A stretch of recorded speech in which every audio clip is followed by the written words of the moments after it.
ओम श्री गुरुभ्यो नमः। वक्रतुंड महाकाय सूर्यकोटि समप्रभ निर्विघ्नं कुरु मे देव सर्वकार्येषु सर्वदा। மார்ஸ் மீடியா நேயர்கள் எல்லாருக்கும் ஜோதிட குருஜியின் இனிய வணக்கங்கள், வாழ்த்துக்கள், ஆசீர்வாதங்கள். இந்த பதிவுல நம்ம என்ன பார்க்க போறோம் அப்படின்னா, விசுவாவசு வருடத்து பலன்கள், தமிழ் வருட பலன்கள். எம்பெருமான் முருகப்பெருமானின் ஆசியோடும் நவ கிரகங்களின் நல்லாசியோடும் இந்த பதிவை நாங்கள் ஆரம்பிக்கிறோம். இப்ப விசுவாவசு வருடம் அப்படின்னு பார்த்தீங்கன்னா, சாதாரணமே தமிழ் வருடம் ஆங்கில வருடம் எது இருந்தாலுமே 4 கிரகங்களோட பெயர்ச்சிகள் சுழற்சிகள் தான். அந்த வகையில் சனீஸ்வர பகவான், ராகு கேது, குரு பகவான் சுப கிரகம். சனீஸ்வர பகவான் உங்களுக்கே தெரியும், ஆயுள்காரகன். இது அந்த வகையில் குரு பகவான் தான் வருட ஆரம்பத்தில் பார்த்தீங்கன்னா 11/5/2025 மிதுன ராசிக்கு பெயர்ச்சி அடைகிறார். அதுக்கப்புறம் பார்த்தீங்கன்னா அதிசாரமாக கடகராசிக்கு போகிறார். கடகத்துக்கு வந்து போயிட்டு அங்கேயே வக்ரம் அடைகிறார். வக்ரம் அடைஞ்சு அப்படியே பின்னாடி அதே வக்ரகதியிலேயே மிதுன ராசிக்கு வரார். மிதுன ராசியில் வக்ர நிவர்த்தி அடைகிறார். அப்புறம் வருடம் முழுவதும் அவர் மிதுன ராசியிலே இருக்கார். காலச்சக்கர தத்துவத்தின்படி 3வது ராசியில் இருக்கார். அடுத்தபடியா ராகு பகவான் பார்த்தீங்கன்னாக்க 18/5/2025 அன்னைக்கு திருக்கணித பஞ்சாங்கப்படி கும்பராசிக்கு பயிற்சி அடைகிறார். கேது பகவான் சிம்ம ராசிக்கு பயிற்சி அடைகிறார். இதுவே பார்த்தீங்கன்னா உங்களுக்கு வாக்கியம் அப்படின்னு பார்த்தீங்கன்னா 26/4/2025 அன்னைக்கு நடக்கிறது. சனீஸ்வர பகவான் ஆல்ரெடி மீனராசியிலே தான் இருக்கார் திருக்கணித பஞ்சாங்கப்படி. இப்போ வாக்கிய பஞ்சாங்கப்படி அவர் கும்பராசியில் இருக்கார். 6/3/2025 அதாவது மார்ச் மாதம் 6ஆம் தேதி 2026 அன்னைக்கு தான் வாக்கிய பஞ்சாங்கப்படி அவர் மீனராசிக்கு பயிற்சி அடைகிறார். அந்த வகையில் இந்த விசுவாவசு வருடம் ஒவ்வொரு ராசிக்கும் என்னென்ன பலாபலன்களை கொடுக்க போகிறது அப்படிங்கிறத பற்றி நம்ம இப்போ தெளிவாக பார்ப்போம். பதிவுக்கு போகலாமா? எனதருமை மகர ராசி நேர்களே, இந்த அருமையான காணொலியில் நம்ம என்ன பார்க்க போகிறோம் அப்படின்னா, விசுவாவசு தமிழ் வருட பலன். சாதாரணமாக தமிழ் வருட பலன் அப்படின்னு கணிக்கும் போது 4 முக்கியமான கிரகங்களின் சுழற்சிகள், பெயர்ச்சிகள் இதுதான் சொல்லப்படுறது. மற்ற இதெல்லாம் வந்து மாதம் தினம்தோறும் சந்திர பகவான், அதனால் அப்படி போயிடும். தினப்பலன், மாத பலன் அப்படி போயிடும். இந்த வருட பலன் கணிக்கும் போது இந்த 4 முக்கியமான கிரகங்களோட பெயர்ச்சிகள் கண்டிப்பாக இருக்கும். அப்போ ஃபர்ஸ்ட் ஆஃப் ஆல் குரு பகவான், அடுத்தது சனீஸ்வர பகவான், ராகு கேது, 4 பகவான் தான் இந்த வருடக்கணக்காக வேலை செய்கிறது. குரு பகவான் 1 வருஷம், ராகு கேது 1.5 வருஷம், சனீஸ்வர பகவான் 2.5 வருஷம். மந்தகாரகன் பொறுமையாக நல்லா வேலை செய்வார். அந்த ஒரு இதில் சொல்லுவாங்களே, வச்சு வேலை செய்கிறது அவர் தான். அதனால தான் நம்ம கவனமாக இருக்கணும். சனீஸ்வர பகவான்கிட்ட மட்டும் எச்சரிக்கையாக இருக்கணும். அவருக்கு உண்டான வேலைகளை பிரீத்திகளை செஞ்சுட்டு நம்ம இருக்கணும். அந்த வகையில் இந்த குரு பகவான் பார்த்தீங்கன்னா உங்களுக்கு அற்புதமான ஒரு இடத்துக்கு இருக்கார். ஆரம்பத்தில் பஞ்சமஸ்தானம் 5ஆம் இடம். 5ஆம் இடம்ங்கிறது ரொம்ப விசேஷம்.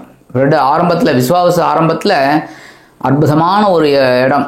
இந்த குரு பகவான் உங்களுக்கு 3/12 கொடை அதிபதி. உடன்பிறப்புகளின் மூலம் சந்தோஷம், உடன்பிறப்புகளின் மூலம் செலவு. இதுதான் உங்களுக்கு முயற்சிகள் எடுக்கிறதுக்காகவே சில செலவுகள். அற்புதம். ஏன்னா 3/12. அந்த வகையில் இந்த குரு பகவான் பார்த்தீங்கன்னா 11/5/2025 முதல் உங்களோட பகை ருண ரோகஸ்தானமாக 6ஆம் இடத்துக்கு வந்துடுறார். 6ஆம் இடம் அப்படிங்கும்போது இந்த 3 விஷயத்தில் நம்ம கேர் எடுக்கணும். அதெல்லாம் எனக்கு ஒன்றும் பண்ணாதுங்க, அதெல்லாம் அப்படின்னு நினைக்கவே கூடாது. எச்சரிக்கையாக இருக்கிறது நல்லது. எப்போவுமே ப்ரீகாஷன், எச்சரிக்கையாக முன்ஜாக்கிரதை, முத்தன்னா அப்படி இருக்கணும். ஏன்னா இந்த 6ஆம் இடம் அப்படிங்கும்போதே பகை ருண ரோகம், பகைமை அதிகரிக்கலாம். உத்தியோகத்தில் நண்பர்கள் தேவையில்லாத பிரச்சனைகளை கொண்டு வந்துருவாங்க. தொழில் வியாபாரம் பிரச்சனைக்கு மேலே பிரச்சனை. நம்ம கவனமாக இருக்கணும். எந்தெந்த பிரச்சனைகளை எப்படி அப்படி சரி பண்ணணுங்கிறத பார்க்கணும். ஏன்னா இந்த நேரத்தில் மனசும் குழம்பும். அப்போ கரெக்டாக நம்ம வந்து கரெக்டாக ஸ்கெட்ச் போட்டு வேலை செய்யணும்.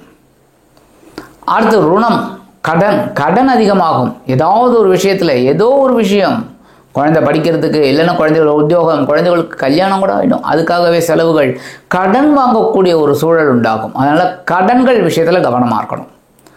அடுத்து ரோகம்னால என்ன? ரோகிஸ்ட்டு, வியாதி வர்றதுக்கு முக்கிய காரணம் என்ன? உடல் ஆரோக்கியம். உடல் ஆரோக்கியத்தை கவனிச்சிட்டாலே, உணவு கட்டுப்பாடு எடுத்தினாலே உடல் ஆரோக்கியம் சிறப்படையும். அப்போ ரோகங்கள் குறையும், வியாதிகள் மறையும்.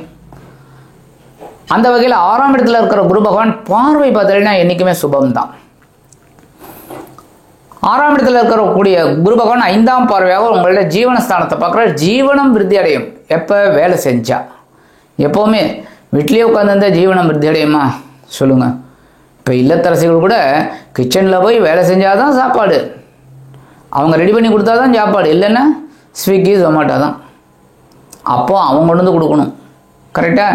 அப்போ 10ஆம் இடத்தை பார்க்கக்கூடிய குரு பகவான் 5ஆம் பார்வை உங்களுக்கு சில நன்மைகளை செய்வார், நம்ம பிடிச்சிக்கணும். அடுத்தபடியாக 7ஆம் பார்வை உங்களோட விரயஸ்தானத்தை பார்க்குற செலவுகள் கண்ணாபின்னான்னு வரும் ஏதாவது ஒரு வகையில்.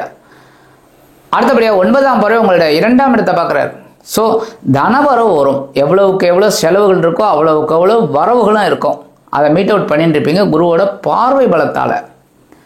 8/10/2025 முதல் உங்களுக்கு யோக காலம்னே சொல்லலாம். ஏன்னா அதிசாரமாக உங்களோட களத்திர ஸ்தானத்துக்கு வரார். 7ஆம் இடம். 7ஆம் இடம்னாலே சூப்பர். அது உச்சம் வேற. உங்களுக்கு கடகராசி உச்சம். அப்போ 7ஆம் இடத்துக்கு வரக்கூடிய இந்த குரு பகவான் உங்களுக்கு பல விதங்களிலும் முன்னேற்றத்தை கொடுப்பார். இவ்வளோ நாள் எவ்வளோ கஷ்டப்பட்டீங்களோ அதுக்கு அப்படியே உள்டாவாக எல்லா வேலைகளையும் செஞ்சு உங்களை ஒரு முன்னேற்ற பாதையில் கொண்டு போவார். உத்தியோகத்தில், தொழில் வியாபாரத்தில், நண்பர்கள் எல்லாம். குருவோட பார்வையும் பார்த்தீங்கன்னா சூப்பர். ஏன்னா 11ஆம் இடத்தை 5ஆம் பார்வையாக பார்க்குறாரு. லாபங்கள் வரும். நீங்கள் எந்த அளவுக்கு உழைக்கிறாலோ கண்டிப்பாக லாபம் வரும். லாபம் இல்லைங்கிற ஒரு பிஸ்னஸே இல்லை, அந்த மாதிரி இருக்கும். உத்தியோகத்துலேயும் நீங்கள் எதிர்பார்க்குற அந்த உயர்வுகள். அடுத்தபடி 7ஆம் பார்வை உங்கள் ஜென்மராசியை பார்க்குறாரு. அற்புதம். ஏன்னா 7ஆம் இடத்துல இருந்தால் 7ஆம் பார்வை உங்களுக்கு தானே பார்க்கணும். ஸோ முன்னேற்றம் இருக்கும், அற்புதமான முன்னேற்றம். அடுத்து 9ஆம் பார்வை உங்களோட சகாயஸ்தானத்தை பார்க்குறாரு. 3ஆம் இடம். அற்புதம். ஏன்னா 3ஆம் இடம் அப்படிங்கும்போது அவரோட குருவோட இடம் தான் அது. ஸோ அவரோட வீட்டை அவரே பார்க்குறாரு. அப்போ அங்கே எந்தெந்த கிரகங்கள் இருக்கோ அது எல்லாமே சுபமாயிடும். அற்புதமான ஒரு முன்னேற்றம் கண்டிப்பாக கிடைக்கும். 18/11/2025 முதல் இந்த குரு பகவான் வக்ரகதி அடைகிறார். வக்ரகதி அப்படிங்கும்போது வாழ்க்கை தொண்டோட உடல் ஆரோக்கியத்தில் கவனமாக இருக்கணும், நண்பர்கள் விஷயத்தில் கவனமாக இருக்கணும், உத்தியோகத்தில் நீங்கள் எடுக்கிற காரியங்களில் கவனமாக இருக்கணும். ஏன்னா 3/12 கூட அதிபதி வக்ரம் அடைகிறார். உடன்பிறப்புகளோட உடல் ஆரோக்கியத்திலையும் கவனமாக இருக்கணும். 21/12/2025 முதல் இந்த குரு பகவான் அப்படியே ரிவர்ஸ்லேயே பகைவன ரோகஸ்தானத்துக்கு வந்துடுவார், 6ஆம் இடத்துக்கு.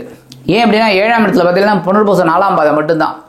ஸோ ஷார்ட் பீரியட் வக்ரகதியிலேயே அப்படி அதிசாரமாக வக்ரகதி அடித்து அப்படியே பின்னாடி வந்துடுறார். மிதுன ராசி பகைவன ரோக ஸ்தானத்தில் வக்ரம் அடைகிறது நல்லது. ஏன்னா 6ஆம் இடத்துல வக்ரகதி அடைகிறது நல்லது. பார்வை என்றைக்குமே மாறாது. பார்வை உங்களுக்கு கரெக்டாக தான், சுப பார்வை தான் கண்டிப்பாக கிடைக்கும். ஆனால் இந்த 6ஆம் இடத்துல இருக்கிற குரு பகவான் மறைந்து வக்ரமடைந்து சில வேலைகளை செய்கிறதுனால உங்களுக்கு சில நன்மைகள் கண்டிப்பாக கிடைக்கும்.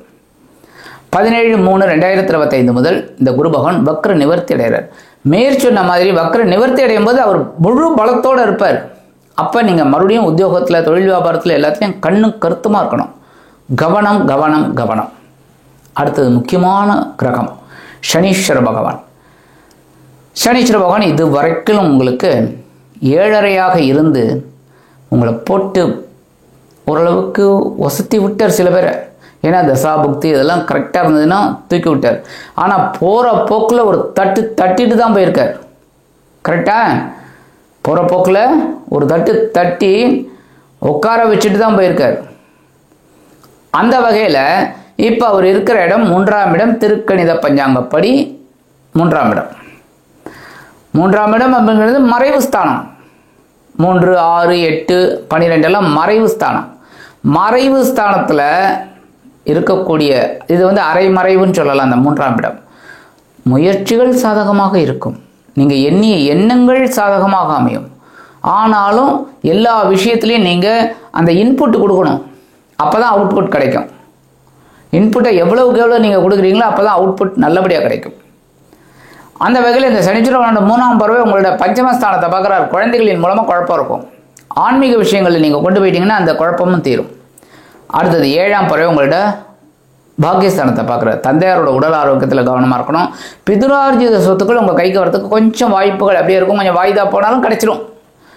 அடுத்து 10ஆம் பார்வை உங்களோட விரயஸ்தானத்தை பார்க்குறாரு. கண்டிப்பாக கண்ணாபின்னான்னு செலவு இருக்கும். இருந்தாலும் சில பேருக்கு வீடு, மனை, வாகனம் இதெல்லாம் வாங்கக்கூடிய ஒரு யோகம் டக்குன்னு முடியும். ரொம்ப நாளாக எதிர்பார்த்துருந்தீங்க, கண்டிப்பாக நல்ல ஒரு வீடு கிடச்சிரும், இடம் கிடச்சிரும். சூப்பர். சரி, வாக்கிய பஞ்சாங்கப்படி தனவாக்கு குடும்பஸ்தானம் தான் இருக்கார். ஏழரை தொடர்ந்து தான் இருக்குது. பிரச்சனைகள் தான். சில பேருக்கு வாக்கியம் ஒர்க் அவுட் ஆகும், சில பேருக்கு திருக்கணிதம் ஒர்க் அவுட் ஆகும். ஆனால் முக்கால்வாசி பேருக்கு திருக்கணிதம் தான் ஒர்க் அவுட் ஆகுது. என்கிட்ட வர ஜாதகங்கள்லாம் அப்படி தான். நிறைய பேருக்கு திருக்கணிதம் தான் ஒர்க் அவுட் ஆகுது. வாக்கியம் அப்படிங்கும்போது சில பேருக்கு ஒர்க் அவுட் ஆகுது, அதில் நம்ம தலையிடுறது கிடையாது. ஏன்னா அவங்களோட சுச்சுவேஷன் அவங்களுக்கு தான் தெரியும். அப்போ 2ஆம் இடத்துல இருக்கக்கூடிய இந்த சனீஸ்வர பகவான் சில குழப்பங்கள் எல்லாம் கொடுப்பார். இருந்தாலும் ராசிநாதன் அப்படிங்கிறனால ஓரளவுக்கு பரவாயில்லை. இருந்தாலும் இந்த சனீஸ்வர பகவான் 6/3/2026 முதல் உங்களுக்கு 7.5 விலகிறது வாக்கிய பஞ்சாங்கப்படி. அவரும் சகாயஸ்தானத்துக்கு வந்துடும் அந்த வாக்கிய பஞ்சாங்கப்படி. ஸோ உங்களுக்கு ஆஸ் இட் இஸ் என்னென்ன நடந்துருக்கோ அது ஆட்டோமேட்டிக்காக கண்டிப்பாக நடக்கும்.